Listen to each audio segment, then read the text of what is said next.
Hello, everyone, and welcome along to the Season 4 Tier 3 recap. It is the season in review, and we're handing out some awards at the end as well.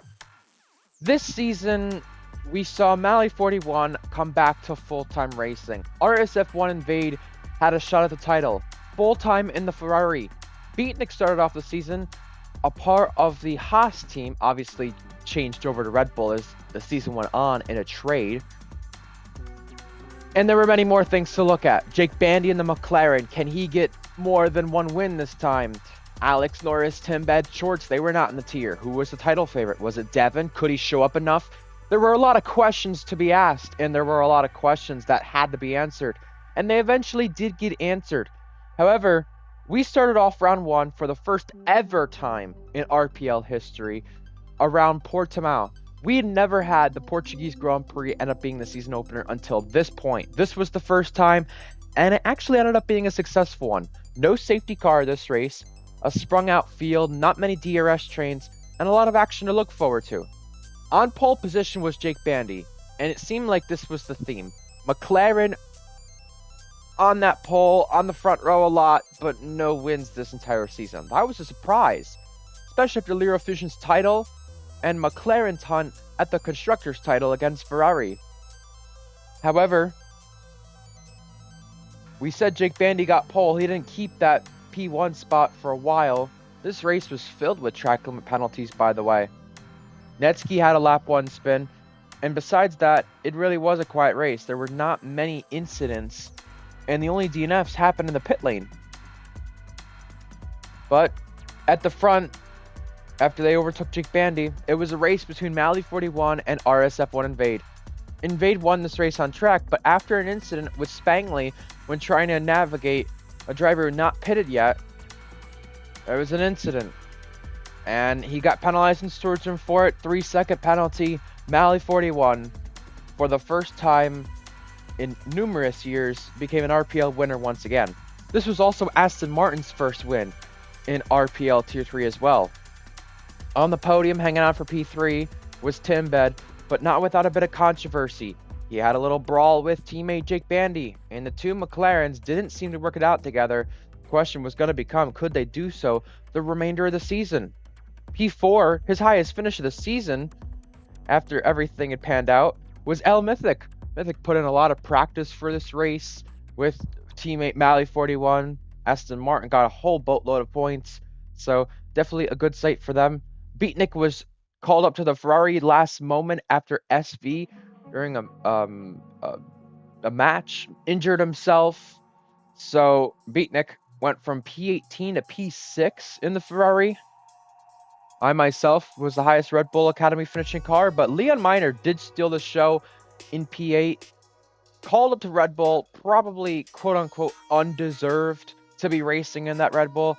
Luke Grange, when he was the TP, put him as first reserve for the Red Bull, and that's something Egg could not change.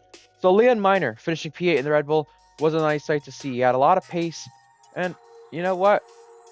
Some would probably call him the driver of the day in that instance. But speaking of drivers, putting up good performances in the second V-Carb, Goon returned, and he finished P10 around Portugal. So that was nice to see as well in a return. Speaking of a return, we return to Qatar. And in Qatar, only one safety car for a driver in the V-Carb on his debut, crashing out on purpose. That was the only DNF. But besides that, it was a very quiet race, some battles here and there, but it did bunch the field up for the end. AMS Devon led the safety car restart at the end, and he won this race on track. He pulled the gap, but he was penalized for going below the speed limit in the pit lane, and you cannot do that if you're the safety car restart leader. You have to keep the speed above the pit lane speed. Either way, it was Mally 41 in the Mercedes after the stewards report once again winning in the Mercedes. Now, he was never the fastest driver throughout the season, but this was his only pole, and he really was racking up a lot of good finishes because of keeping his nose out of trouble. Tim Bed finished second. Still, you gotta be wondering, when's that first RPL win coming? Invade in third, SV in fourth, Devon, who fell down to fifth. Netsky held on for seventh. Mythic back-to-back points finishes after a horrid season. The Season prior, P8, we were wondering, could he turn things around and end up scoring a boatload of points for Aston Martin? Leon Miner in that Red Bull held on for P10, the last point spot. Now, ahead of Monaco, people were wondering, we're running Brazil again. Why are we running Brazil? Oh my goodness, we need to change the track. We just ran Brazil recently. Well, a lot of people were talking about one of the worst calendars made in this tier by Ding, who used to be the tier coordinator, and then it became Mally 41. And Monaco kind of became a kryptonite for Mally 41 in terms of the way things went. This was a track chosen by a random wheel spin, by the way, as well. On pole position was Jake Bandy once again. And again, that also ruined him, because down at turn 1, a collision between him, Beatnik, who got traded to Red Bull this race, and Mally 41, who started P3, all ended with Jake Bandy back there, Beatnik back there. There was calamity toward the back of the field. There was a stack up with Spangley, Hunter, Max. Oh, it did not end well. Either way, before we go over the way the rest of this race went, our DNFs, wrecked by Storm, Dark Drags, driver making his debut in the Williams, Spangley, and Gober. But this race, when that safety car came out midway through, definitely changed the outcome, because there were some people who were running basically in the back and not doing a whole lot. But also, there were a lot of drivers facing stored room penalties. Invade got into an incident, 5 seconds. Jake Bandy got into many incidents after the safety car, with, in fact, Mally 41. 15 seconds of pens. Mally 41, before all this, spun out of the pit lane and reset to track. Now, he didn't get a pen for the reset to track, which was very surprising, but he got a pen for crossing the pit lane exit white line, and that was a 5-second penalty. I think that's the same thing Invade got his for as well. A theme Ferrari just kept repeating, which lost them so many points to Red Bull in that constructors race. And Leon Miner got a lot of instances as well. 30 seconds of penalties, although he finished multiple laps down. In the end, after the stewards report, Mally 41, who won this race originally on track, lost it with that 5-second penalty, didn't keep it as we know it. It was SV winning his first race in that Ferrari, Ferrari's first win of the season, the Indian driver's first win in RPL, let alone India's first win in RPL. Timbed once again came up second fiddle, second place for him. Mally 41 in third, and a very impressive performance by Netsky in P4 for Alpine. That was great.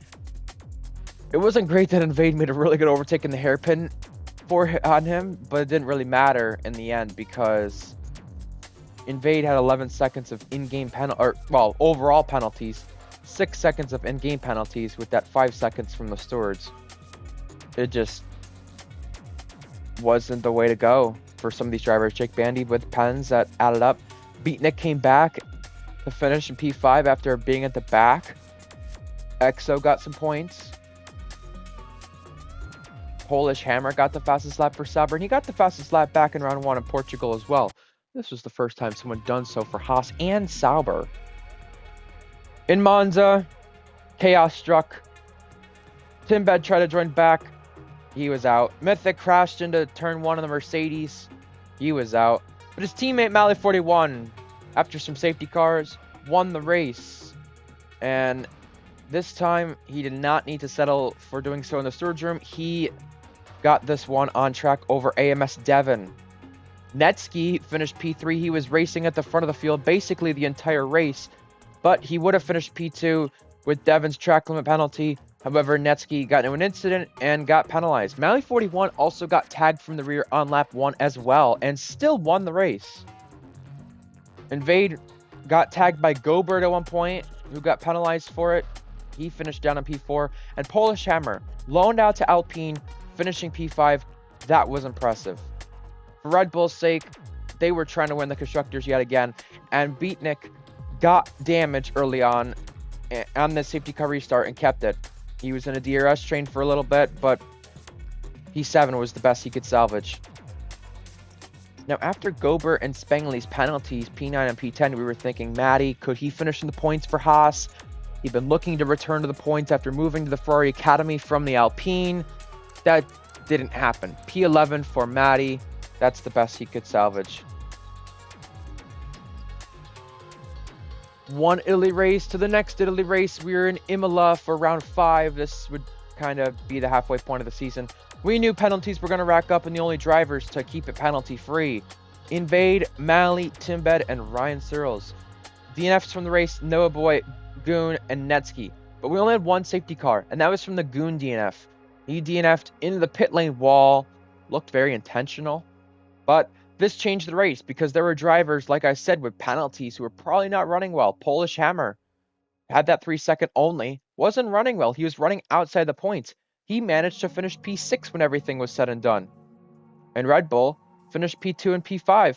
For SV finishing down in P10, that's not the worst way to end off things, with Invade finally breaking the Imola curse for himself and Ferrari and winning the race. We said Devin P2 and Beatnik P5 for Red Bull. You know, this was a Red Bull versus Ferrari race this whole entire season. And SV down in P10. He got penalized in the end as well, so that did not help his case either. Mally 41, who after this race changed over to being Williams to kind of help this title fight. Finished up in P3. Not bad at all right there. XO P4, his best result at the time. There was a lap 1 collision he was involved in, so that was a nice recovery. Timbed P7 without that penalty. Jake Bandy got into a few incidents this race, down in P12 when everything was said and done. Ardell made his return, only P8. But Netsky, on a safety car restart, running in the points for Alpine, looking to get a lot of points for Alpine, especially after that Monaco run he had. Collision with the Haas driver, and that did not end up well for him when everything was said and done. I mean, if you look at Imola, track limit penalties were super big, especially for the races coming up too. You just had to keep it within the white lines. And in Mexico, there were no safety cars. Nothing really happened except for lap 1. That was it. Netsky tried to rejoin the session in the McLaren, got a call up there, and DNF from this race. Started on the front row, by the way. But Invade, this race, got that first pole position. Back-to-back Ferrari poles. SV had a pole the week prior. Invade, who finally had that first pole, could he translate it to a win? No, he couldn't. AMS Devon, again, a race victory for him. Nice to see there. It'd been a while. Invade in P2. Beatnik returned to the podium with a P3. And once again, we're talking about Red Bull outscoring Ferrari. This was not good. XO P4. He tied his best career finish. Jake Bandy with another costly mistake. He made a silly move at turn 1, I remember, in that race. And I'm thinking, what the heck is he doing? He's got a lot of pace. If he just manages that pace, he could win a race again. But that didn't happen this season. P5. And someone we've not talked about a lot this season, doing a good result here, and we're not going to talk about him when it comes to the awards, which really sucks, but Scarenzi on debut P6. Ardell was P7, and the two Alpines got a double Alpine points finish. AR Biscuit and Bezestio, two drivers called up to race in the Alpine last moment. Mally 41 was P10 in the end for Williams, his worst result of the season. Polish Hammer, if he didn't pit and have the penalties he had, he would have scored good points for Ferrari, but he was called up to race because SV was getting his new wheel. So Polish Hammer down in P11. And weren't we just talking about track limit penalties? Well, let's go to a track famous for those track limit penalties. Mally 41, this entire season, at this point after Canada, was the only driver, full-time driver, to keep it without any track limit penalties. The only drivers who finished this race with him without track limit pens was Merlino and Polish Hammer. Merlino, first points of the season for Sauber, and on debut, he had an incident with Leon Miner. Polish Hammer, P4 for Haas, trying to get that streak going again with podiums. Remember, he had a podium in Season 2 once, podium in Season 3 once, but it was Alan, AJ, stealing the show on debut with that win, and he won for Mercedes. In P2, after all the chaos and after all the safety cars, Mally 41, only 3/10 off the win. Beatnik backing up with another podium. Again, back-to-back podiums. You got to wonder, when was that first win coming? His teammate started on pole this race. And Ferrari, SV, a 3-second track limit pen, and Vade, a 5-second storage room pen. Is Ferrari really on the back foot right here? But everyone scrambled with all the penalties. RPL Ardell had a chance of winning this race on track. He missed out on that just barely. You had Timbed, who is accused of crashing on purpose. Didn't have the race there. Jake Bandy crashed a few moments prior as well. It just wasn't McLaren's day. Double DNF. And McLaren didn't have Jake Bandy in Vegas the next race, but Bezestio was there, and it was a 4-5 for McLaren. On pole once again, Invade, a big slipstream from Ferrari teammate Ryan Searles called up to race there last moment for SV not making it. Ended up giving Invade a slipstream for pole. But again, Ferrari, another race where they were outscored by Red Bull. You gotta be wondering, how is Ferrari throwing the bag here? Well, they were. AJ with the win, back-to-back weeks. I mean, this guy really has a bright future here, you gotta say. Beatnik P2. And again, for Beatnik, you gotta wonder, when was that first win coming? It didn't happen in Tier 3. If you go to the Tier 2 recap, well, you'll see when it happened. Invade P3 in the end. Timbed, Bezestio didn't originally finish P4 and P5, but after I crossed the white line in the pit exit, that was a silly mistake. It ended up being P6. The other drivers who finished inside the points, Scarenzi for VCarb. Again, we were talking about this guy quite a bit. He was up there in Canada for VCarb, but didn't finish up there. Mally 41 and the Williams, he got a grid penalty for colliding with Maddie in qualifying. And Maddie finally qualified inside the top 10 again. Mythic P9 and Titan, on a one-off appearance, ended up P10. That was nice to see. Claire Nirewolf for Alpine. Remember, Alpine / McLaren Academy, they were shutting down after the season is over. They were not becoming an academy any longer. And by themselves, they were with Mercedes for this next game. That was announced before the end of the season. And remember, Aston Martin, who Mythic and Ardell drove for to end off the season, they were going to be a part of Red Bull. And Red Bull really had the race here in Singapore. This was cluster-filled. Lap 1, Noah Boy just piles it in there. Slicks also gets involved. Alistair also gets involved. It was a chaotic race. Slicks lap 1 DNF. Noah Boy kind of had a very piss-poor race, messing around after that. He ended up DNFing. Timbed got crashed by Leon.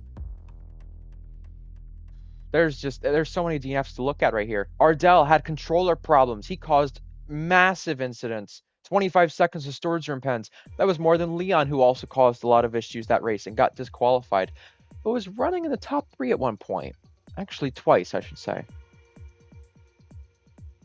Mythic running on the podium before an incident with Beatnik on the last lap. Clipped the inside curb, boom, into the wall. And with Alistair, who was not in the lineups, he finished in P2 originally, but got disqualified. Either way, amid all the chaos, Devin won the race, and Mally 41, once again, who avoided all the chaos, finished P2 for Williams. AJ got Alpine their first podium, also amid all the chaos. You know, you gotta be wondering with AJ, is he too fast for the tier? Questions might be asked. Well, that was not asked this season, because if that's going to be settled, it will be on next game. And again, another driver just like Mally, salvaging all these points throughout all the chaos. Beatnik P4 got involved in that incident with Mythic on the last lap. Again, great finishes back here. Maddie P5, Gobert P6 for VCarb. Maddie got Sauber more points in the season. But again, Ferrari, in so many different incidents. Invade made 7 pit stops. SV got involved in an incident with Polish and also Ardell. Penalties dished out right there. Ferrari losing more points to Red Bull, fumbling such a big title lead. P7, P9, Polish P10 for Haas. And he was looking at a potential podium as well, with drivers like Mythic up there.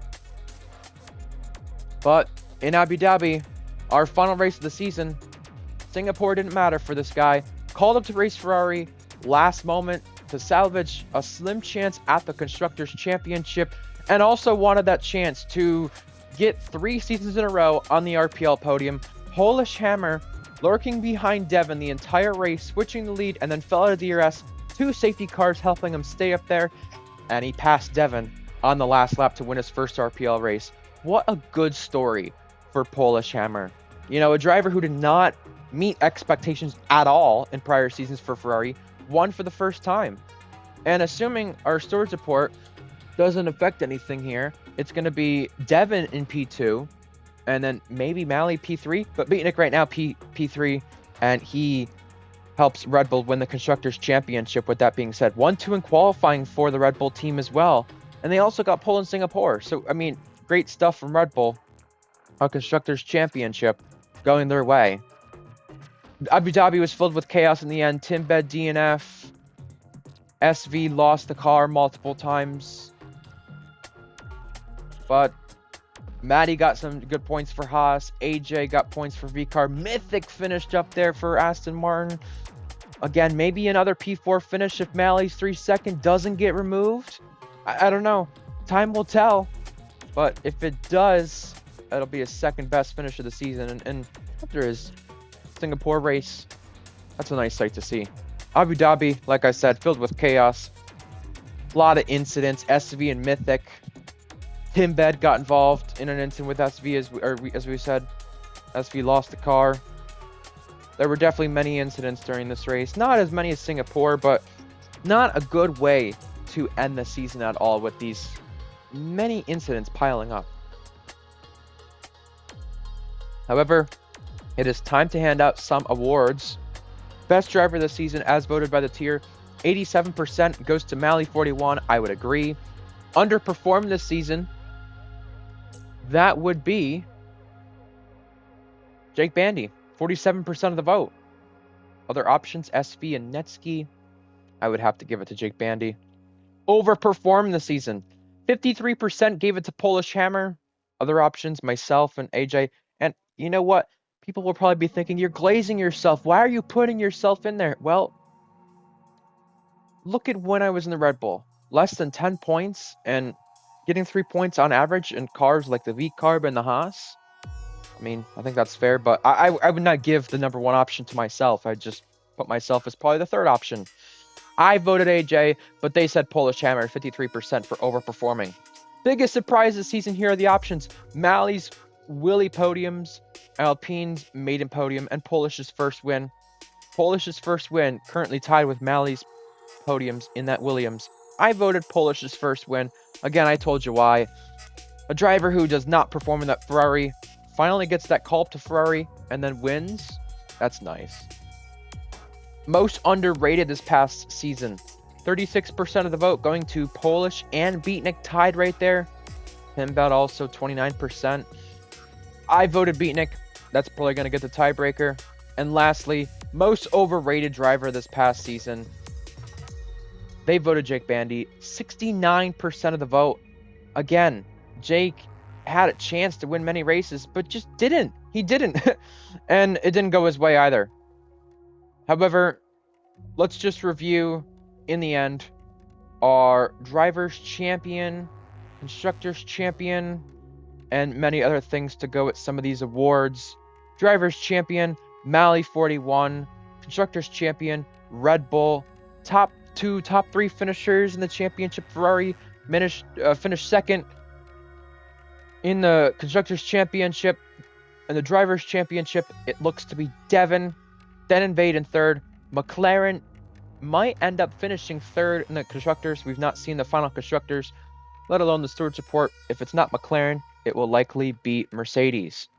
Now, the constructor with the least amount of points in Tier 3 this past season was Sauber. Sauber, they scored a lot of points, but they just didn't beat their competitors. In the end, the driver with the most podiums was Mally41. The driver, I'm pretty sure, that ended up with the most poles was AMS Devon. And the driver that ended up with the most wins in the end was Mally41. 3 wins in the season, and he really did everything he could. Now, looking back, I already gave out the awards that the drivers could vote on, but a review of all of our first-time winners this season. Mally41 was not a first-time RPL winner, but he won in Tier 3, for the first time. Joining him in that first-time winner club, AJ, SV, Polish. That was their first RPL wins entirely. But lastly, voting for our best race and most chaotic race of the season. Our best race of the season, honestly, if you want me to vote on this, either has to be Monaco or probably Abu Dhabi. Both races were really good thrillers. Our most chaotic race, though, I mean, Canada's a close second to this, but it's going to have to be Singapore. Singapore was not a good look for Tier 3, and you know what? I'll include myself in this, like I said during one of the recaps. The respect in Tier 3 has to go back to the way it used to be. You know, if you get into an incident, fine, submit it to the stewards room. There's no need to go on about the incident continuously, time and time again. And that's where the respect in this tiers got lost. But hopefully, ahead of F125 and next season, we do get that to return. Because this tier, although chaotic, we love to watch it. Tier 3 has given us a blast. I'm Ryan Searles. We'll see you next time. Hopefully you watch our Tier 2 and Tier 1 recaps as well. We'll also be having an F124 game cycle in review. Bye-bye. We'll see you next time.